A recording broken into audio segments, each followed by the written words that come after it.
নমস্কার, আপনাদের সবাইকে স্বাগত। গত মঙ্গলবার ভারতীয় বায়ুসেনার একটি সুখোই যুদ্ধবিমান বিধ্বস্ত হয়। দুর্ঘটনাটি ঘটেছে মহারাষ্ট্রের নাসিকে।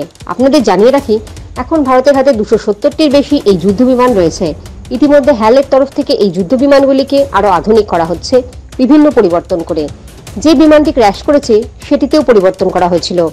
নাসিক রেঞ্জের স্পেশাল ইন্সপেক্টর জেনারেল ডি.আর. করালে জানিয়েছেন যে সুখোই SQ-30 MKI বিমানের পাইলট এবং কো-পাইলট নিরাপদে বেরিয়ে এসেছেন। সিরগাঁও গ্রামের কাছে একটি মাঠে বিমানটি বিধ্বস্ত হয়। ওই কর্মকর্তা জানান, বিমানটি উড়িয়েছিলেন উইং কমান্ডার ওয়াকিল আর তার সেকেন্ড উইং কমান্ডার বিশ্বাস। অন্য একটি পুলিশ কর্মকর্তা বলেছেন যে উভয় পাইলট নিরাপদে বের হয়ে যান এবং সামান্য আঘাত পান। তাদের হাসপাতালে ভর্তি করা হয়েছে। তিনি আরও বলেন, দুর্ঘটনার পর বিমানটিতে আগুন ধরে যায়, যা নিভিয়ে ফেলা হয়েছে। বিমানের অংশগুলি 500 মিটার ব্যাসার্ধের মধ্যে ছড়িয়ে রয়েছে।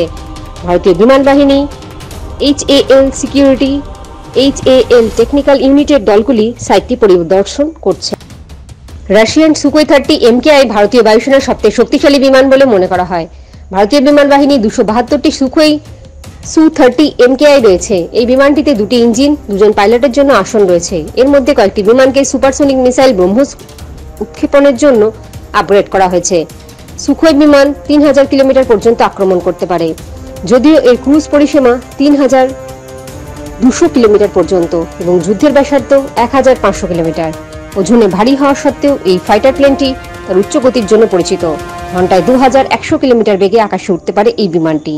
জয় হিন্দ, জয় জওয়ান, জয় কিষান।